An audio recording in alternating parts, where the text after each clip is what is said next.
को नींद नहीं आ रही थी।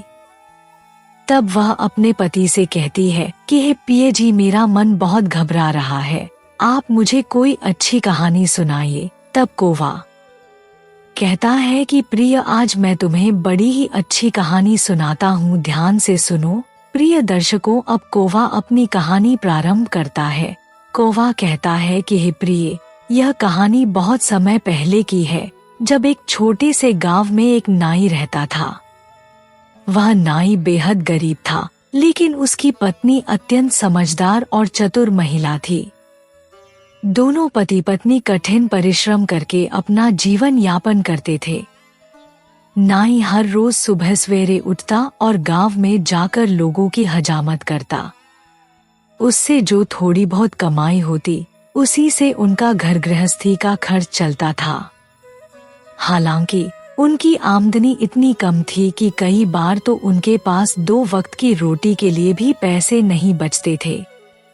नाई की पत्नी हमेशा अपने पति का साथ देती थी और हर कठिन परिस्थिति में उसका मनोबल बढ़ाती थी। वह भलीभांति जानती थी कि जीवन में आगे बढ़ने के लिए उसे अपनी बुद्धिमानी और चतुराई का सही उपयोग करना होगा। एक दिन नाई को गांव के राजा के महल में काम करने के लिए बुलाया गया। राजा ने उसे अपनी दाढ़ी बनाने के लिए बुलवाया था।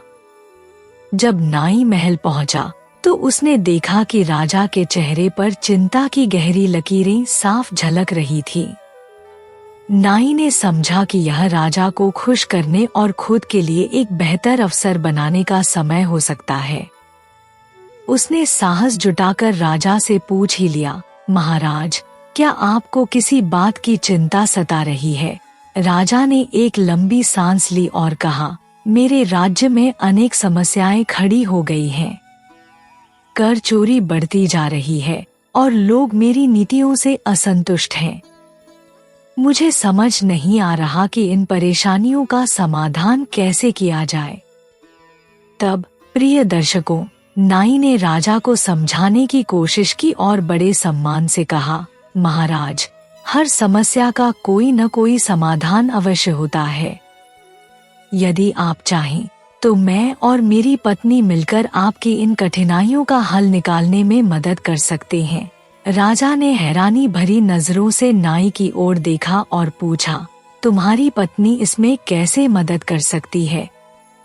नाई ने गर्व के साथ उत्तर दिया, महाराज, मेरी पत्नी बहुत ही चतुर, समझदार और बुद्धिमान है। मुझे पूरा विश्वास है कि वह आपके लिए अवश्य कोई ठोस समाधान सुझा सकेगी। राजा ने नाई की बातों पर विश्वास करते हुए सहमति दे दी और उसे अगले दिन अपनी पत्नी के साथ महल में आने का आदेश दिया। नाई घर लौटकर आया और अपनी पत्नी को पूरे घटनाक्रम के बारे में विस्तार से बताया। उसकी पत्नी ने कुछ देर गहराई से सोचा और फिर उत्साह से कहा, यह हमारे लिए एक सुनहरा अवसर है। अगर हम राजा की मदद करने में सफल होते हैं तो निश्चित रूप से हमें अच्छा इनाम मिलेगा। अगले दिन नाई अपनी पत्नी को लेकर राजा के दरबार में पहुंचा। नाई की पत्नी ने विनम्रता से राजा को प्रणाम किया और कहा, महाराज, मैं आपकी समस्याओं का समाधान निकालने की पूरी कोशिश करूंगी, लेकिन इसके लिए मुझे थोड़ा समय चाहिए और कुछ नियमों का पालन करना भी आवश्यक होगा। राजा ने नाई की पत्नी की बात ध्यान से सुनी और सहमति देते हुए कहा, तुम्हें जितना समय और जो भी सहयोग चाहिए वह मैं तुम्हें दूंगा। बस मेरी समस्याओं का हल निकालो। इसके बाद नाई की पत्नी ने सबसे पहले राज्य में बढ़ रही कर चोरी की समस्या पर ध्यान केंद्रित किया।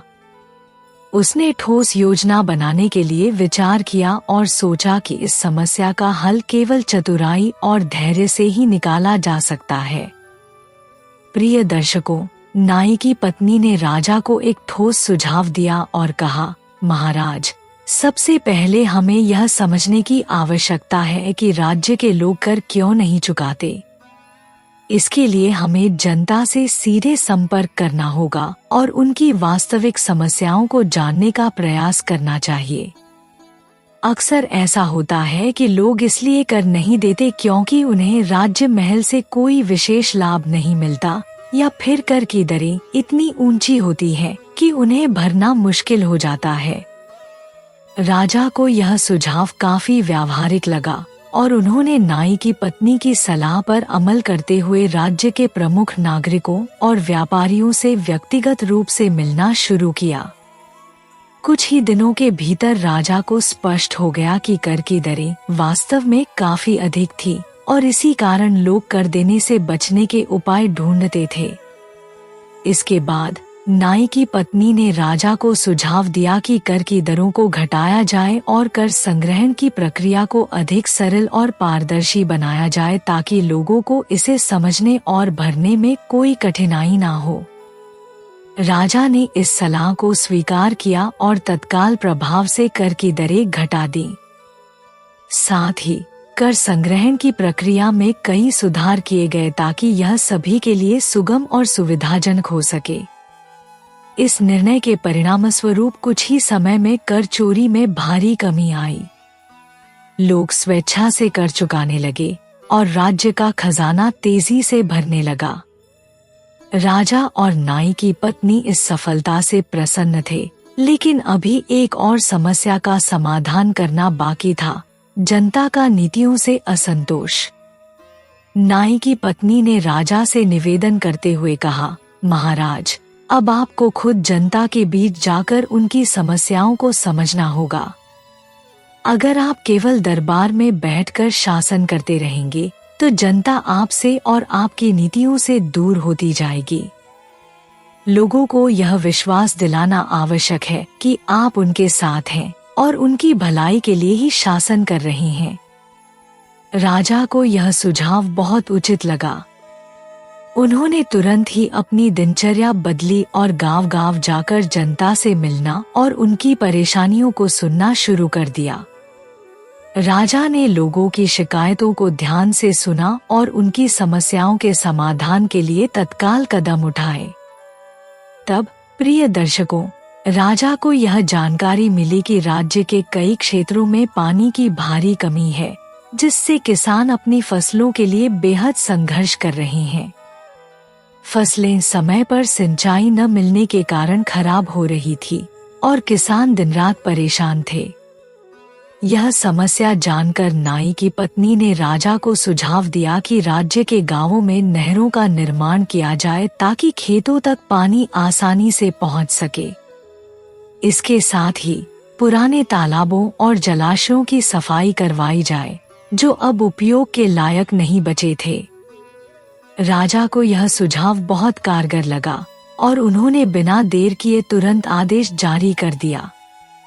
राजा ने इंजीनियरों और श्रमिकों की एक टीम बनाकर पूरे राज्य में नहरों के निर्माण और तालाबों की सफाई का कार्य शुरू करवाया।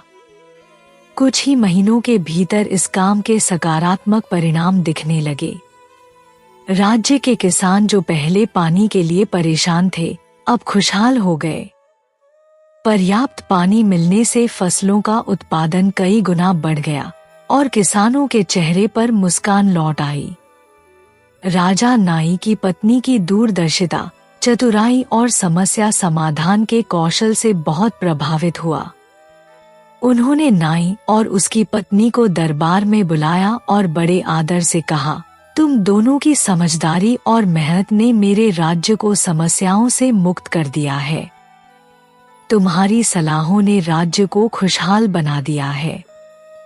मैं तुम्हें इसके लिए इनाम देना चाहता हूँ। बताओ, तुम्हारी कोई इच्छा हो तो मैं उसे पूरा करूँगा। नाई की पत्नी ने विनम्रता और आदरपूर्वक जवाब दिया, महाराज, यह तो हमारा कर्तव्य था कि हम आपकी सहायता करें। लेकिन यदि आप हमें कुछ देना चाहते हैं तो हमारे गांव में एक विद्यालय बनवा दीजिए ताकि वहां के बच्चे पढ़ लिख कर अपने जीवन को सफल बना सकें। राजा को यह अनुरोध बहुत पसंद आया। उन्होंने नाई की पत्नी की इस नेक इच्छा को तुरंत स्वीकार कर लिया और आदेश दिया कि गांव में एक बड़ा और सुंदर विद्यालय बनाया जाए। कुछ ही समय में विद्यालय बनकर तैयार हो गया। अब गांव के बच्चे शिक्षा प्राप्त करने लगे और भविष्य संवारने का सपना देखने लगे। नाई और उसकी पत्नी ने भी अपने जीवन को सुख और संतोष के साथ बिताना शुरू कर दिया। लेकिन प्रिय दर्शकों, कहानी यहीं खत्म नहीं होती। नाई और उसकी पत्नी की चतुराई और बुद्धिमानी की चर्चा धीरे धीरे गांव से निकलकर दूर दूर के इलाकों तक फैलने लगी। हर कोई उनकी प्रशंसा करता और उनकी समझदारी की मिसालें देता। हालांकि उनकी इस तरक्की और सफलता को देखकर कुछ लोग ईर्ष्या भी करने लगे और उनके खिलाफ मन ही मन जलने लगे। लेकिन नाई और उसकी पत्नी ने हर हाल में अपने अच्छे काम और सच्चाई से हटे बिना जीवन जीने का संकल्प लिया।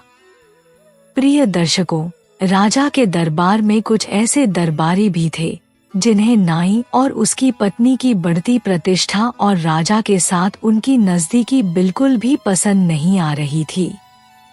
इन दरबारियों को यह बात सहन नहीं हो रही थी कि एक साधारण और गरीब नाई तथा उसकी पत्नी, जिनका पहले दरबार में कोई महत्व नहीं था, अब राजा के भरोसेमंद बन गए हैं। उनकी जलन ने उन्हें नाई और उसकी पत्नी को नीचा दिखाने की साजिश रचने पर मजबूर कर दिया। इनमें से एक दरबारी, जो राजा का सबसे करीबी और विश्वासपात्र सलाहकार माना जाता था, ने राजा से बातचीत शुरू की। उसने बड़ी चतुराई से कहा, महाराज, नाई और उसकी पत्नी की चतुराई पर हमें थोड़ा संदेह है। हमें नहीं लगता कि उनकी सलाहें इतनी उपयोगी और प्रभावी थीं, जितना दिखाई दिया। संभव है कि वे केवल भाग्य से सफल हुए हों या किसी गुप्त चाल में शामिल हों। हमें यह भी आशंका है कि उन्होंने आपकी समस्याओं का समाधान करने के बजाय केवल दिखावा किया हो। राजा को पहले तो इस बात पर यकीन नहीं हुआ। उन्होंने सोचा कि नाई और उसकी पत्नी ने उनके राज्य की समस्याओं को हल करने में इतनी मदद की है कि उन पर शंका करना अनुचित होगा।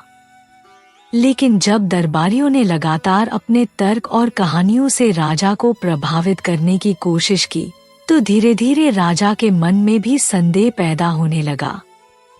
दरबारियों ने राजा को यह सुझाव दिया कि नाई की पत्नी की वास्तविक बुद्धिमत्ता और चतुराई की जांच के लिए उसे एक कठिन परीक्षा देनी चाहिए।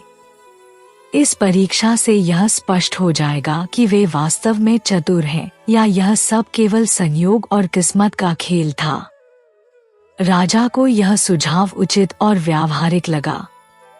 उन्होंने तुरंत नाई और उसकी पत्नी को दरबार में बुलाने का आदेश दिया।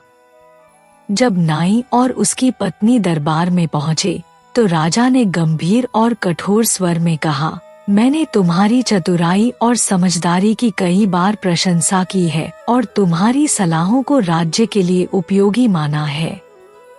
लेकिन अब मैं चाहता हूँ कि तुम मेरी एक और बड़ी समस्या का समाधान करो। यह समस्या पहले से कहीं अधिक जटिल और कठिन है। यदि तुम इस समस्या को सफलतापूर्वक हल कर पाई, तो मैं न केवल तुम्हें और तुम्हारे पति को सम्मान दूंगा, बल्कि तुम्हें अपना प्रमुख सलाहकार भी बना दूंगा। नाई और उसकी पत्नी ने राजा की बात ध्यान से सुनी। हालांकि राजा का स्वर गंभीर था और माहौल में तनाव झलक रहा था, लेकिन उन्होंने साहस और आत्मविश्वास बनाए रखा। नाई की पत्नी ने विनम्रता से राजा के प्रस्ताव को स्वीकार करते हुए कहा, महाराज, यह हमारा सौभाग्य है कि आपने हमें इस योग्य समझा।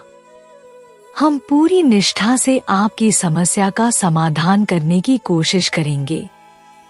कृपया हमें बताएं कि समस्या क्या है। प्रिय दर्शकों, राजा ने गहरी सांस लेकर गंभीर स्वर में कहा, मेरे राज्य में एक ऐसी रहस्यमयी जगह है जिसे कोई देख नहीं सकता और जहां किसी का पहुंचना संभव नहीं है। मुझे उस जगह से ऐसी चीज चाहिए जो न केवल अनदेखी हो, बल्कि जिसे आज तक किसी ने छुआ भी न हो।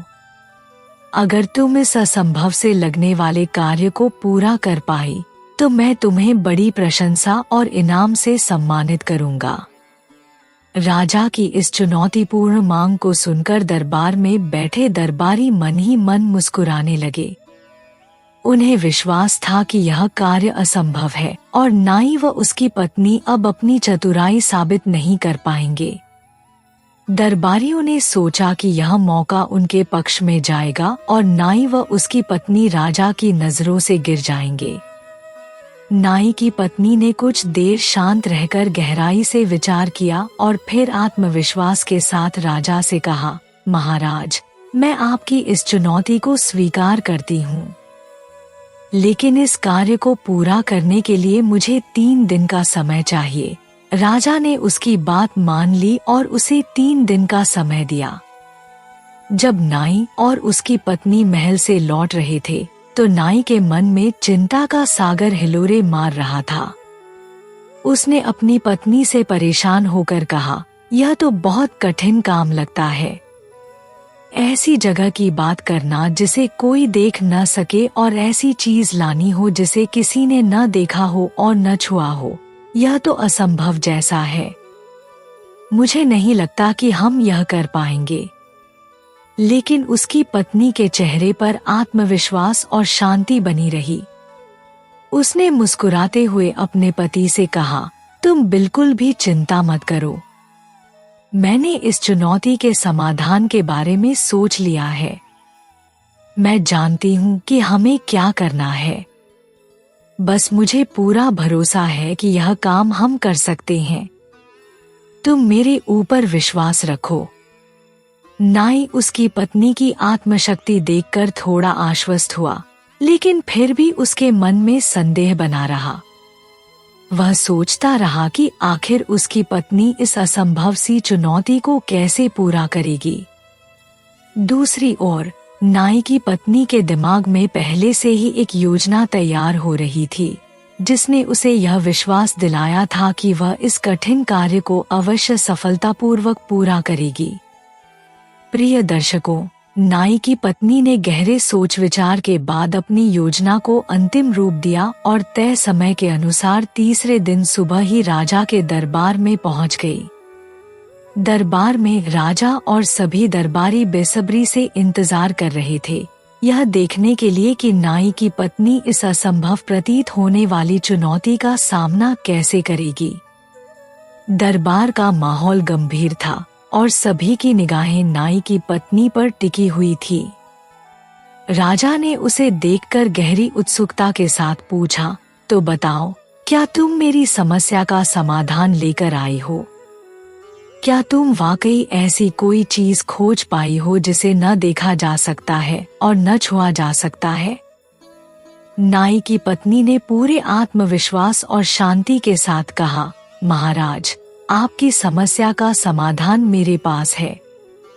मैं आपको एक ऐसी चीज दे सकती हूँ जिसे ना कोई देख सकता है और ना ही कोई छू सकता है। यह सुनकर दरबार में सन्नाटा छा गया। राजा ने अपनी भौहें उठाकर हैरानी भरे स्वर में पूछा, क्या तुम सचमुच ऐसी कोई चीज खोज पाई हो? मुझे यह सुनकर बहुत आश्चर्य हो रहा है। बताओ, वह चीज आखिर क्या है? नाई की पत्नी ने मुस्कुराते हुए जवाब दिया, महाराज, वह अदृश्य और अमूर्त चीज है विचार। विचार को कोई अपनी आंखों से देख नहीं सकता और न ही इसे अपने हाथों से छू सकता है, लेकिन यह संसार की सबसे शक्तिशाली चीज है। विचार में वह ताकत है जो असंभव को भी संभव बना सकती है। विचार ही वह आधार है जिससे बड़े से बड़े कार्य किए जा सकते हैं। यह एक ऐसी शक्ति है जो किसी भी भौतिक चीज से अधिक प्रभावशाली होती है। राजा उसकी बात सुनकर कुछ पल के लिए मौन हो गया। पूरे दरबार में गहरी खामोशी छा गई। फिर राजा अचानक जोर से हंसा और प्रशंसा भरे स्वर में कहा, तुमने बिल्कुल सही कहा। विचार वास्तव में एक ऐसी चीज है जिसे न तो देखा जा सकता है और न ही छुआ जा सकता है, लेकिन इसका प्रभाव इतना विशाल और गहरा है कि यह दुनिया को बदल सकता है। तुम्हारी चतुराई और बुद्धिमानी ने एक बार फिर साबित कर दिया कि तुम कितनी समझदार हो। राजा की यह प्रशंसा सुनकर दरबारियों के चेहरे उतर गए, लेकिन नाई और उसकी पत्नी का सम्मान और बढ़ गया। उनकी इस अनोखी सोच ने न केवल राजा का दिल जीता, बल्कि उनकी बुद्धिमानी का डंका पूरे राज्य में बजने लगा। प्रिय दर्शकों, दरबारियों की चालाकी और साजिश इस बार पूरी तरह असफल हो गई और नाई की पत्नी की चतुराई ने न केवल उसकी प्रतिष्ठा बढ़ाई, बल्कि उसे और अधिक सम्मान दिलाया। राजा ने नाई और उसकी पत्नी की बुद्धिमत्ता और निष्ठा को सराहते हुए उन्हें अपने राज्य के प्रमुख सलाहकार नियुक्त कर दिया। नाई और उसकी पत्नी ने अपनी समझदारी और परिश्रम से राजा के राज्य को और भी समृद्ध और खुशहाल बना दिया। अब नाई और उसकी पत्नी राज्य के सबसे महत्वपूर्ण पदों में से एक पर आसीन थे। उनकी सूझबूझ और चतुराई की कहानियां पूरे राज्य में फैल गईं। राजा भी हर महत्वपूर्ण निर्णय लेने से पहले उनकी सलाह लेने लगा। लेकिन प्रिय दर्शकों, जहां उनकी सफलता की प्रशंसा हो रही थी, वहीं कुछ दरबारियों के दिलों में जलन की आग और गहरी हो गई। दरबार के कुछ असंतुष्ट दरबारी, जो पहले से ही नाई और उसकी पत्नी के खिलाफ साजिश रच रहे थे, इस सफलता को पचा नहीं पा रहे थे। उनकी ईर्ष्या और भी बढ़ गई। वे इस बात से चिढ़े हुए थे कि कैसे एक साधारण और गरीब नाई और उसकी पत्नी ने इतनी ऊंचाई हासिल कर ली। अब उनकी योजना और भी बड़ी और घातक हो चुकी थी। दरबार का मुख्यमंत्री, जो इस पूरी साजिश का मुखिया था, एक दिन दरबारियों के समूह को एकत्र कर बोला, नाई और उसकी पत्नी अब हमारे लिए पहले से भी बड़ा खतरा बन चुके हैं। अगर वे इसी तरह राजा के प्रिय बने रहे, तो वह दिन दूर नहीं जब वे हमारे पदों पर भी अधिकार कर लेंगे। हमें तुरंत एक ऐसी योजना बनानी होगी जिससे राजा को उन पर हमेशा के लिए शक हो जाए और वे दरबार से पूरी तरह बाहर कर दिए जाएं। मुख्यमंत्री की बात सुनकर सभी दरबारियों ने सहमति में सिर हिलाया और एक नई चाल सोचने लगे। उन्हें यह तय करना था कि कैसे राजा के मन में नाई और उसकी पत्नी के प्रति अविश्वास पैदा किया जाए। काफी सोच विचार के बाद उन्होंने नाई की पत्नी के खिलाफ एक झूठी कहानी गढ़ने का फैसला किया। कुछ दिनों बाद दरबारियों का समूह राजा के पास पहुंचा और गंभीरता भरे स्वर में कहा, महाराज, हमें एक बहुत गंभीर और चिंताजनक बात पता चली है। हमें संदेह है कि नाई की पत्नी आपके खिलाफ एक गहरी साजिश रच रही है। वह अपनी चतुराई और बुद्धिमानी से आपकी समस्याओं का समाधान तो कर रही है, लेकिन इसका असली उद्देश्य आपके खिलाफ षड्यंत्र करना हो सकता है। राजा यह सुनकर हैरान रह गए और गहरी सोच में डूब गए। दरबारियों के लगाए गए आरोप उनके लिए अप्रत्याशित थे, लेकिन यह बात उनके दिमाग में संदेह का बीज बो चुकी थी। राजा के चेहरे पर चिंता की लकीरें साफ दिखाई देने लगी और पूरे दरबार का माहौल गंभीर और तनावपूर्ण हो गया। दरबारियों की योजना धीरे धीरे सफल होती दिख रही थी। प्रिय दर्शकों, दरबारियों ने राजा के मन में संदेह को और गहराई से जड़ें जमाने का अवसर नहीं छोड़ा। वे अपनी शंका को और मजबूत करते हुए बोले, महाराज, नाई की पत्नी इतनी चालाक और बुद्धिमान है कि वह आपको अपने चतुराई भरे खेल से धोखा दे सकती है। अगर आप हमारी बात पर यकीन नहीं कर रहे हैं, तो हमारा सुझाव है कि आप उसे एक आखिरी और कठिन परीक्षा दें। अगर वह इस परीक्षा में असफल होती है, तो यह साबित हो जाएगा कि वह सचमुच धोखेबाज है और उसकी नीयत अच्छी नहीं है। राजा, जो पहले ही दरबारियों की बातों से प्रभावित हो चुके थे, अब उनकी बातों पर और अधिक विश्वास करने लगे। हालांकि वह नाई की पत्नी की बुद्धिमानी और अब तक की वफादारी को लेकर पूरी तरह आश्वस्त नहीं थे, इसलिए उन्होंने सोचा कि अंतिम परीक्षा लेकर सच्चाई का पता लगाया जाए। उन्होंने अपने निर्णय पर पहुंचते हुए नाई और उसकी पत्नी को दरबार में बुलाने का आदेश दिया। जब नाई और उसकी पत्नी दरबार में पहुंचे तो राजा का चेहरा बेहद गंभीर था। दरबार में मौजूद दरबारियों के चेहरे पर एक गुप्त प्रसन्नता झलक रही थी, मानो उन्हें अपनी चाल सफल होने का पूरा भरोसा हो। राजा ने गंभीर और अधिकारपूर्ण स्वर में कहा, तुम दोनों ने अब तक मेरी कई समस्याओं का समाधान किया है और मेरी बड़ी मदद की है, लेकिन इस बार मैं तुम्हें एक अंतिम और सबसे कठिन परीक्षा देना चाहता हूँ। यदि तुम इस परीक्षा में सफल हुई तो मैं तुम्हें राज्य का सर्वोच्च सम्मान दूंगा, लेकिन यदि तुम असफल रही तो तुम्हें और तुम्हारे पति को यह दरबार हमेशा के लिए छोड़ना होगा। नाई की पत्नी, जो हमेशा की तरह शांत और आत्मविश्वास से भरी हुई थी, ने विनम्रता से जवाब दिया, महाराज, मुझे आपकी हर परीक्षा स्वीकार है। कृपया मुझे बताइए कि इस बार मुझे क्या करना होगा। राजा ने गहरी सांस लेते हुए कहा, तुम्हें इस राज्य का सबसे दुर्लभ और अनमोल खजाना ढूंढकर लाना होगा। यह खजाना ऐसा होना चाहिए जिसे कोई छू नहीं सकता, लेकिन वह हमारे जीवन का सबसे महत्वपूर्ण हिस्सा हो। तुम्हारे पास यह खजाना खोजने के लिए कुल 7 दिन हैं। यदि तुम इसे ढूंढकर मेरे पास ले आई तो तुम परीक्षा में सफल मानी जाओगी। राजा की यह चुनौती सुनते ही दरबार में सन्नाटा छा गया। दरबारियों के चेहरे पर उत्सुकता और एक गुप्त खुशी दिखाई दी, क्योंकि वे यह मानकर चल रहे थे कि नाई की पत्नी इस बार असफल हो जाएगी। नाई भी परेशान और चिंतित था, लेकिन उसकी पत्नी के चेहरे पर आत्मविश्वास की चमक बरकरार थी। उसने राजा के आदेश को स्वीकार कर लिया और कहा, महाराज, मुझे आपके दिए समय और इस चुनौती पर पूरा विश्वास है। मैं निश्चित रूप से आपके लिए यह अनमोल खजाना ढूंढकर लाने की कोशिश करूंगी। नाई और उसकी पत्नी दरबार से बाहर निकले, लेकिन रास्ते में नाई अपनी चिंता को रोक नहीं सका। उसने अपनी पत्नी से कहा, यह काम तो असंभव जैसा लगता है। ऐसा खजाना कैसे खोजा जा सकता है जिसे न तो छू सकते हैं और न ही देख सकते हैं। मुझे डर है कि इस बार हम विफल न हो जाएं। नाई की पत्नी ने मुस्कुराते हुए जवाब दिया, चिंता मत करो, हर समस्या का समाधान होता है, बस हमें सही दृष्टिकोण और धैर्य रखना होगा। मुझे यकीन है कि मैं इस परीक्षा में भी सफल होऊंगी। बस तुम मुझ पर भरोसा रखो।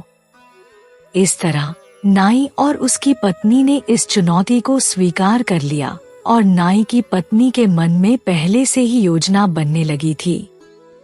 उसने ठान लिया था कि वह राजा और दरबारियों को फिर से अपनी बुद्धिमानी का परिचय देगी।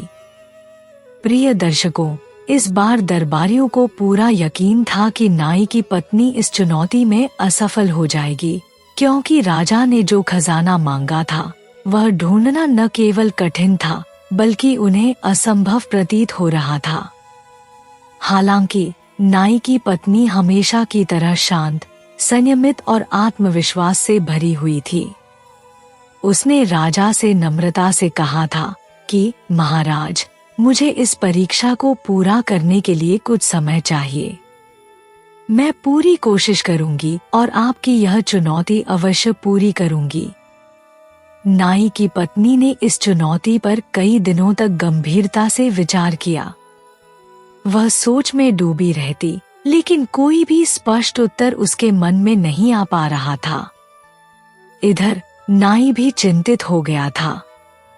उसने अपनी पत्नी से कहा, यह परीक्षा तो असंभव जैसी लगती है। ऐसा खजाना कैसे ढूंढा जा सकता है जिसे न छुआ जा सके और जिसे देखा भी ना जा सके। उसकी पत्नी ने मुस्कुराते हुए उसे सांत्वना दी और कहा, तुम धैर्य रखो, हर समस्या का समाधान होता है।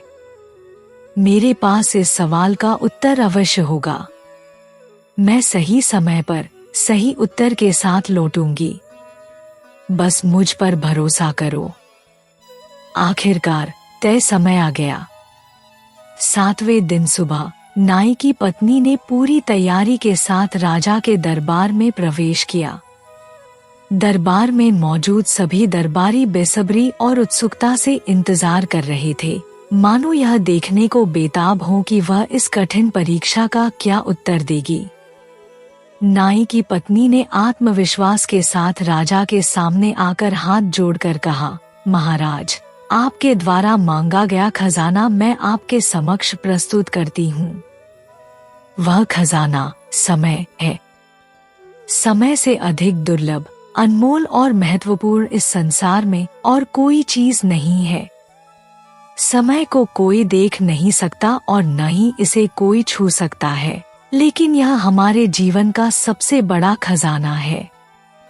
वह आगे बोली, समय ही वह अनमोल धरोहर है जो हमें सुख और दुख दोनों का अनुभव कराती है। सही समय पर लिया गया एक फैसला न केवल हमारे जीवन को बदल सकता है, बल्कि दूसरों के जीवन को भी बेहतर बना सकता है। इस खजाने का मूल्य हमें तब समझ आता है जब यह हाथ से निकल जाता है। महाराज, यह समय ही है जो हर इंसान के जीवन का सबसे बड़ा और अद्वितीय खजाना है। राजा उसकी बात सुनकर कुछ क्षण के लिए स्तब्ध रह गए। उन्होंने उसकी सूझबूझ और गहरी सोच पर आश्चर्य प्रकट करते हुए कहा, तुम्हारी बात सही है। सच में समय से बढ़कर कुछ भी अनमोल नहीं है। तुमने एक बार फिर यह साबित कर दिया है कि तुम न केवल चतुर हो, बल्कि अत्यंत बुद्धिमान भी हो। दरबार में कुछ क्षणों के लिए सन्नाटा छा गया। सभी दरबारी यह समझ गए कि उनकी साजिश फिर नाकाम हो गई। उनके चेहरे पर निराशा साफ झलक रही थी, लेकिन राजा की प्रशंसा ने नाई की पत्नी की प्रतिष्ठा और बढ़ा दी। राजा ने नाई और उसकी पत्नी को राज्य का सर्वोच्च सम्मान देने की घोषणा की और एक बार फिर उनकी चतुराई पूरे राज्य में चर्चित हो गई। प्रिय दर्शकों, इस प्रकार राजा ने नाई की पत्नी की विलक्षण बुद्धिमानी और उसकी अद्भुत सोच की एक बार फिर से प्रशंसा की।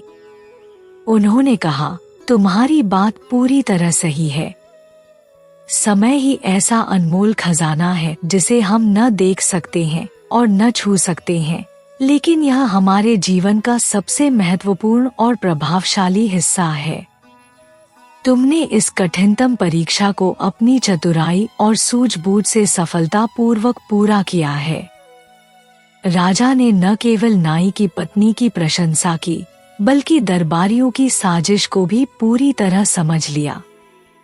उन्होंने तुरंत सख्त कदम उठाते हुए उन षड्यंत्रकारी दरबारियों को सजा दी और उन्हें हमेशा के लिए दरबार से निष्कासित कर दिया। इस घटना के बाद नाई और उसकी पत्नी को राज्य का सबसे ऊंचा सम्मान प्रदान किया गया और राजा ने उन्हें अपना मुख्य सलाहकार नियुक्त कर दिया।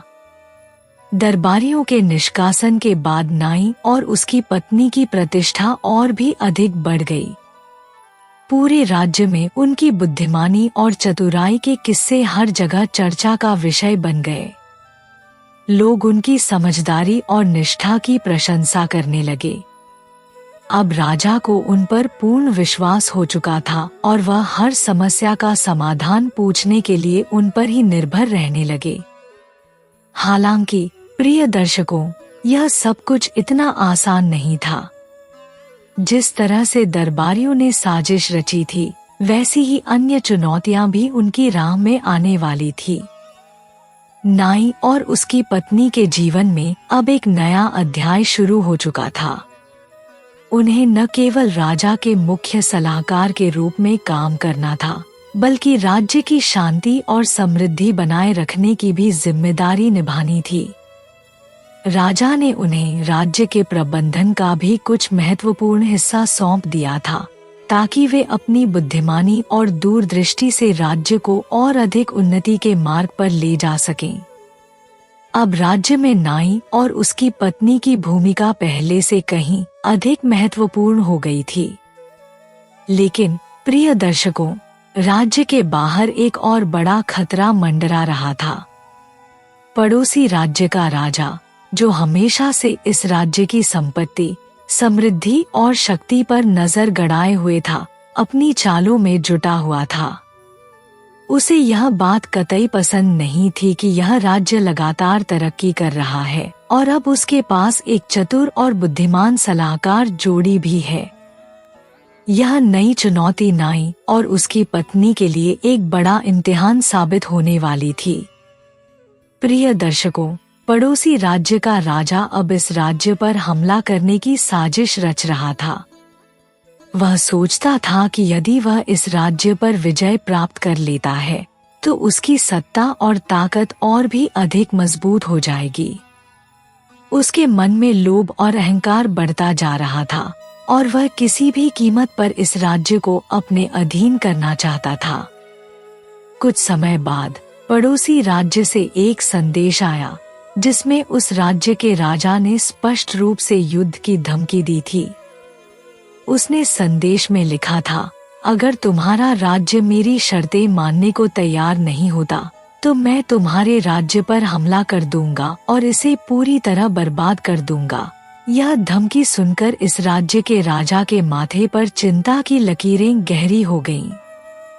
राजा ने तुरंत अपने दरबार को बुलाया और विशेष रूप से नाई और उसकी पत्नी को भी दरबार में उपस्थित होने का आदेश दिया। वह गंभीर और चिंतित स्वर में बोला, हमारे राज्य की शांति अब गंभीर खतरे में है। पड़ोसी राज्य के राजा ने हमें युद्ध की धमकी दी है। मैं नहीं चाहता कि हमारे लोग युद्ध और उसकी भयावहता का सामना करें। हमें इस समस्या का कोई समाधान जल्द से जल्द निकालना होगा ताकि हमारे राज्य के लोग सुरक्षित रहें। यह सुनकर नाई की पत्नी ने गंभीरता से स्थिति पर विचार किया।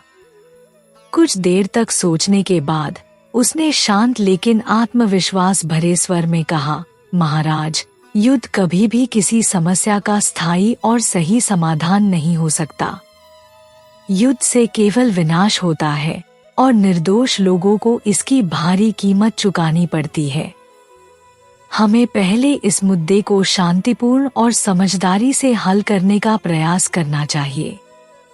यदि हम पड़ोसी राज्य के राजा को सही तरीके से समझा पाए तो यह समस्या बिना किसी रक्तपात के हल हो सकती है।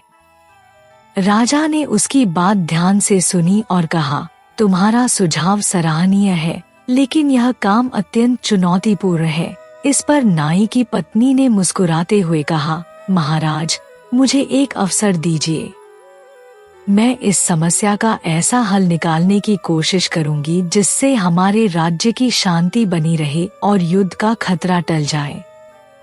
राजा ने उसके आत्मविश्वास और बुद्धिमानी पर भरोसा जताते हुए उसे इस समस्या के समाधान के लिए पूरी अनुमति दे दी। दरबार में मौजूद सभी लोग उसकी योजना को जानने के लिए उत्सुक थे, लेकिन नाई की पत्नी ने अभी अपनी योजना का खुलासा नहीं किया। उसने केवल इतना कहा, मैं शांतिपूर्ण समाधान के लिए हर संभव प्रयास करूंगी, लेकिन हमें धैर्य और रणनीति दोनों की आवश्यकता होगी।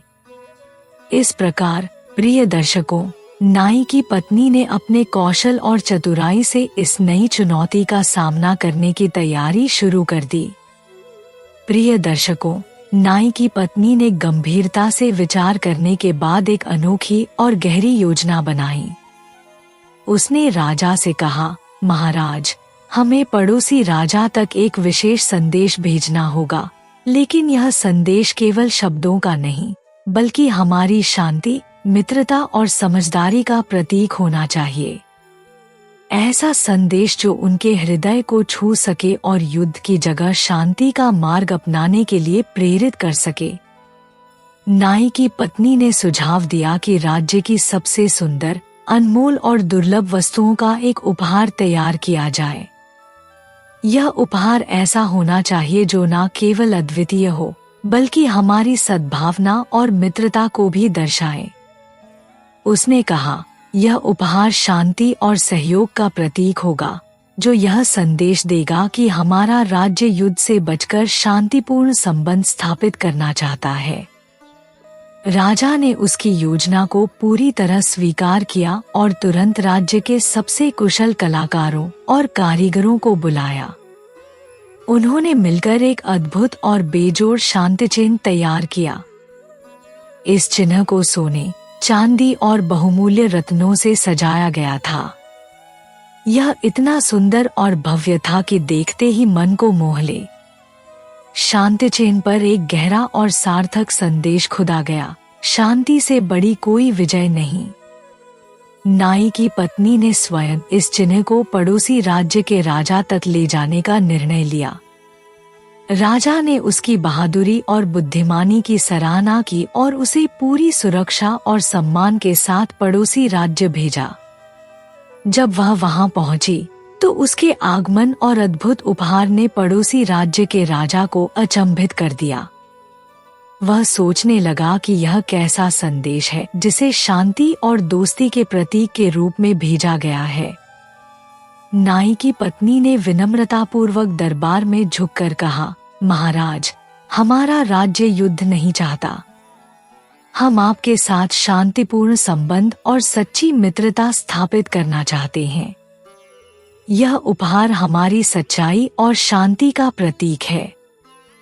हमें पूरी उम्मीद है कि आप भी युद्ध के बजाय शांति का मार्ग चुनेंगे, क्योंकि शांति ही सबसे बड़ी विजय है। पड़ोसी राजा ने कुछ पल तक उस शांति चिन्ह को ध्यान से देखा। उसकी सुंदरता और उसमें छिपे गहरे संदेश ने उसके हृदय को छू लिया।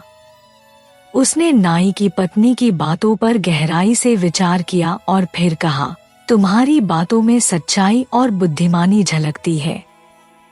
तुम्हारे राज्य ने जो कदम उठाया है वह वास्तव में प्रशंसा के योग्य है।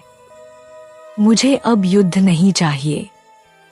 अगर हम शांति और सहयोग के साथ आगे बढ़ सकते हैं तो मैं उसी मार्ग पर चलना चाहूंगा। नाई की पत्नी की इस अनोखी योजना ने चमत्कार कर दिया। युद्ध की संभावनाएं समाप्त हो गई और पड़ोसी राज्य ने मित्रता का हाथ बढ़ाया। प्रिय दर्शकों, इस प्रकार पड़ोसी राज्य के राजा ने आखिरकार युद्ध की धमकी वापस ले ली और शांति के मार्ग पर कदम बढ़ाए।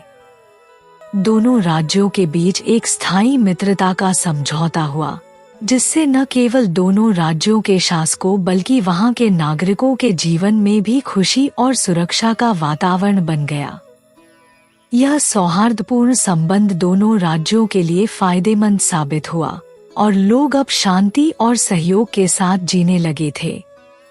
राजा ने जब यह खुशी की खबर सुनी तो वह अत्यंत प्रसन्न हुआ। उसने न केवल नाई और उसकी पत्नी की बेजोड़ चतुराई और समझदारी की सराहना की, बल्कि उन्हें राज्य का सर्वोत्तम और सबसे बड़ा सम्मान भी प्रदान किया। राजा के इस कदम से नाई की पत्नी का दरबार में स्थान और भी ऊंचा हो गया और उसकी बुद्धिमानी की चर्चाएं चारों ओर फैलने लगी। उसकी सफलता और पराक्रम ने उसे न केवल राजा का विश्वासपात्र बना दिया, बल्कि उसे राज्य के सबसे प्रभावशाली व्यक्तियों में शुमार कर लिया। हालांकि जैसे जैसे नाई की पत्नी का सम्मान बढ़ता गया, वैसे वैसे उसमें अहंकार भी पनपने लगा। पहले जो उसकी चतुराई और समझदारी का कारण था, अब वही उसे दूसरों से ऊपर समझने का कारण बन गया। अब वह अपनी प्रशंसा सुनकर हर जगह खुद को सबसे बेहतर मानने लगी थी। चाहे वह दरबार हो या घर, अब उसकी बातों को टालना किसी के लिए भी असंभव सा हो गया था। उसकी बुद्धिमानी ने उसे हर समस्या का समाधान करने में सक्षम बना दिया था, लेकिन इसके साथ साथ उसे लगता था कि वह अब अपने पति नाई और अन्य दरबारियों से कहीं अधिक समझदार और सक्षम है। एक दिन राजा ने नाई की पत्नी को अपने पास बुलाया और कहा, तुम्हारी बुद्धिमानी और विचारशीलता ने मुझे अब तक कई कठिन समस्याओं से उबार लिया है और तुमने न केवल अपने राज्य बल्कि मेरी मदद भी की है। लेकिन अब कुछ ऐसे महत्वपूर्ण फैसले लेने हैं जो केवल चतुराई से नहीं बल्कि सहयोग और परामर्श से ही किए जा सकते हैं। मैं चाहता हूँ कि तुम अपने पति और दरबार के अन्य सदस्यों के साथ मिलकर इन मुद्दों पर विचार करो। यह सुनकर नाई की पत्नी ने सिर झुका लिया, लेकिन अंदर ही अंदर वह असहज महसूस कर रही थी। वह सोचने लगी, मैं इतनी चतुर और समझदार हूँ, फिर क्यों मुझे अपने पति या अन्य दरबारियों के साथ मिलकर काम करना चाहिए? मैं अकेले ही राज्य के सभी मुद्दों का हल निकाल सकती हूँ। प्रिय दर्शकों, नाई की पत्नी के बढ़ते अहंकार ने उसे इस धारणा में डाल दिया कि वह अकेले ही सब कुछ कर सकती है और किसी की मदद की जरूरत नहीं है। उसकी सोच ने उसे राजा की सलाह को अनसुना करने के लिए प्रेरित किया।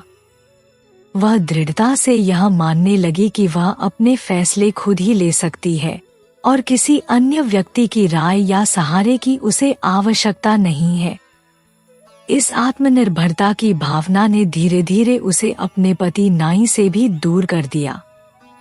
पहले जब वह हर महत्वपूर्ण फैसले में अपने पति की सलाह लेती थी, अब वह उसकी राय को बेकार समझने लगी थी। नाई भी इस परिवर्तन को स्पष्ट रूप से महसूस करने लगा। उसने कई बार अपनी पत्नी से इस संबंध में बात करने की कोशिश की, लेकिन वह अपनी भावनाओं को व्यक्त नहीं कर सका। एक दिन जब वे दोनों अकेले थे, नाई ने अपनी पत्नी से कहा, तुम्हारी चतुराई का मैं भी बहुत सम्मान करता हूँ, लेकिन हमें अपने फैसले लेने के लिए एक दूसरे की राय और परामर्श की आवश्यकता है। हमें हमेशा एक दूसरे का समर्थन करके सही निर्णय लेना चाहिए। अगर हम अकेले काम करेंगे तो हमसे कई गलतियां हो सकती हैं। नाई की पत्नी ने उसकी बात को गंभीरता से नहीं लिया। उसने गर्व और आत्मविश्वास के साथ जवाब दिया, मैंने हमेशा सही फैसले लिए हैं। अब मुझे किसी की सलाह की जरूरत नहीं है। मैं जानती हूँ कि क्या सही है और क्या गलत। उसकी आवाज में एक कठोर आत्मविश्वास और अस्वीकृति की स्पष्टता थी। कुछ ही दिनों बाद राजा के दरबार में एक महत्वपूर्ण मुद्दा सामने आया। राज्य भर में पानी की कमी और सभी गांवों में सूखा पड़ने की संभावना ने सबको चिंतित कर दिया। राजा ने नाई की पत्नी को इस गंभीर समस्या का समाधान ढूंढने का जिम्मा सौंपा। यह सुनकर वह स्वयं को महत्वाकांक्षा और आत्मविश्वास से भरी हुई महसूस कर रही थी। प्रिय दर्शकों, नाई की पत्नी ने अपने बढ़ते अहंकार में यह सोच लिया था कि वह अकेले ही इस जटिल समस्या का समाधान ढूंढ सकती है, जबकि बाकी दरबारी, जिन्होंने राज्य के विभिन्न पहलुओं का अनुभव किया था, उसे सलाह दे रहे थे कि इस मामले में राज्य के विशेष विभागों और विशेषज्ञों की मदद ली जानी चाहिए। लेकिन नाई की पत्नी ने उनकी सलाह को पूरी तरह से नजरअंदाज कर दिया। उसे यह विश्वास था कि उसकी योजना सफल होगी और उसने बिना किसी गहरी जांच या पर्याप्त विचार के एक निर्णय लिया और राज्य के एक हिस्से में नई नहर बनाने का आदेश दे दिया। वह यह मान बैठी थी कि यह नहर पानी की समस्या का स्थायी समाधान देगी, लेकिन उसने इस तथ्य पर विचार नहीं किया कि जिस इलाके में नहर खोदी जानी थी, वहां पहले से ही पानी के स्रोत बेहद कमजोर थे। नई नहर के निर्माण से वह क्षेत्र और भी बंजर हो सकता था और उस इलाके में रहने वाले लोगों की जीवनदायिनी जल की कमी और बढ़ सकती थी। नाई की पत्नी के अहंकार ने उसे इस वास्तविकता से दूर रखा और परिणामस्वरूप उसकी योजना बुरी तरह विफल हो गई। नई नहर से पानी की समस्या हल नहीं हुई, बल्कि यह और जटिल हो गई।